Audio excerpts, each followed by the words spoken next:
Hello, my name is Jose Zuniga and I'm representing expertvillage.com. Well, selecting your location for your vegetable garden is extremely important. A good tip is, do you live in an area that's real windy? If that is the case, try to plant your vegetable garden near the house of your foundation, because you're going to have a little bit of protection against the wind for your plants. I happen to be very lucky because my kitchen, well, actually the kitchen door is on the side of the house. So I'm going to have two barriers. I'm going to have the fence on my right side and then the house on the other side. So what's going to happen, if it's real windy, it's going to protect my garden. Also, it's going to create more moisture for your root system and you're going to have a healthier crop, a great harvest.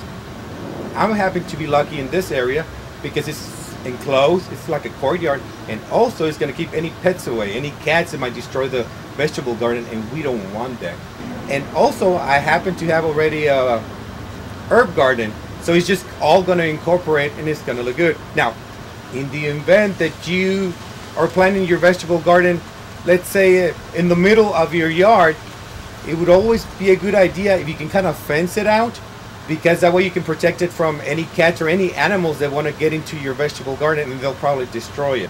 And this is why I selected this particular location, not only because full sun, and remember sometimes some of these vegetables require partial sun, so there's a tree behind me. It's going to incorporate real well. If the vegetable's not doing well, just move it to a shaded area and you should be fine.